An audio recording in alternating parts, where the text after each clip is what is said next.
వృశ్చిక రాశి వారికి ఈ వారం చాలా అనుకూలంగా ఉంటుంది. చేసే పనిలో పట్టుదల ఉంటుంది. ఏ పని ప్రారంభించినా అది పూర్తవుతుంది. అడ్డుకునే వాళ్ళు చాలామంది ఉన్నారు. వాటిని పక్కన పెట్టి మీకంటూ ఒక సొంతంగా ఏదైనా ఒక కార్యక్రమం ఎలా చేయాలి అని తలపెడతారు. ఆ కార్యక్రమం పూర్తవుతుంది. భాగస్వామ్య వ్యాపారాలు కలిసి వస్తాయి.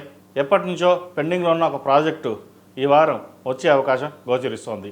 అలాగే రియల్ ఎస్టేట్ ఫీల్డ్లో ఉన్న వారికి, కన్స్ట్రక్షన్ ఫీల్డ్లో ఉన్న వారికి ఈ వారం అనుకూలంగా ఉంటుంది. సేల్స్ బాగా పెరుగుతాయి. వైద్య వృత్తిలో ఉన్న వారికి, విదేశాల్లో ఉన్న ఉద్యోగస్తులకు ఉద్యోగపరంగా కూడా ఈ వారం బాగుందని చెప్పచ్చు. అయితే వీరికి శత్రువులు ఎక్కడో ఉండరు, ఇంట్లోనే ఉంటారు. మనం ఒక పని చేస్తే వెనక్కి లాగేవారు ఎక్కువగా ఉంటారు.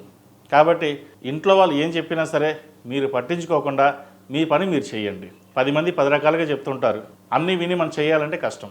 కాబట్టి ఏది మంచో ఏది చెడో మీకు తెలుసు. జీవిత భాగస్వామి సహాయ సహకారాలు మీకు ఎప్పుడూ ఉంటాయి. కాబట్టి వారి సలహాలు తీసుకుని ముందుకు వెళ్ళండి. మంచి ఫలితాలు ఉంటాయి. మిగతా వాళ్ళ విషయాల గురించి పక్కన పెట్టేసేయండి.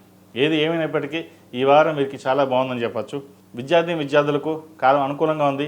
ప్రభుత్వ ఉద్యోగం కోసం ప్రయత్నిస్తున్న వారికి మంచి ఉద్యోగం లభిస్తుంది. అయితే ఇంటర్వ్యూలో చిన్న చిన్న తప్పిదాలు జరిగే అవకాశం ఉంది. ఏదైనా సరే చాలా ప్రాక్టీస్ చేసి ముందుకు వెళ్ళండి. మంచి ఫలితాలు సంప్రాప్తిస్తాయి. విదేశాల్లో ఉన్నవారికి, ఉద్యోగ ప్రయత్నం చేస్తున్న వారికి అనుకూలంగా ఉంటుంది. అలాగే పోటీ పరీక్షల కోసం ప్రయత్నిస్తున్న వారికి, సివిల్స్ ప్రిపేర్ అవుతున్న వారికి కాలం అనుకూలంగా ఉంటుంది. కష్టే ఫలి అన్నట్టుగా ఈ వారం వీరికి చాలా అనుకూలంగా ఉందని చెప్పచ్చు. వీరికి అర్ధాష్టమి శని కూడా పూర్తయింది. చక్కగా ఉంది వీరికి. ఈ రాశిలో జన్మించిన స్త్రీలకి వృత్తి ఉద్యోగాల పరంగా, వ్యాపార పరంగా బాగుంటుంది. ఒక నూతన కార్యక్రమానికి శ్రీకారం చుడతారు. ఎవరు ఎన్ని అనుకున్నా మనకు సంబంధం లేదు, మన పని మనం చేయాలి, నలుగురిలో మనకంటూ గుర్తింపు ఉండాలి అనే యోచన ఎక్కువ చేస్తారు. నలుగురిలోనూ పేరు ప్రఖ్యాతలు తెచ్చుకుంటారు. సంతానాభివృద్ధి బాగుంటుంది. వారి కోసం మీరు ఎక్కువగా శ్రమిస్తారు. ఏం చేసినా వారి కోసమే కదా, వారు బాగుంటే మనం బాగున్నట్టే అని యోచిస్తారు. అయితే ఇటువంటి సందర్భంలో ఆరోగ్యం పట్ల నిర్లక్ష్యం చేస్తారు. ఆరోగ్యాన్ని కాపాడుకోవడం చాలా ముఖ్యం. సమయానికి ఆహారం, విశ్రాంతి తీసుకోవాలి.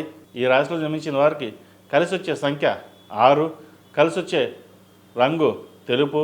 ఏదైనా పని మీద బయటకు వెళ్ళేటప్పుడు సోమవారం కానీ శుక్రవారం నాడు కానీ వెళ్ళండి. మంచి సానుకూల పరిస్థితులు గోచరిస్తాయి. అలాగే ప్రతిరోజు ప్రతినిత్యం నవగ్రహ వృత్తులతో దీపారాధన చేయడం, కాలభైరవ రూపం మెడలో వేసుకోవడం చెప్పదగిన సూచన.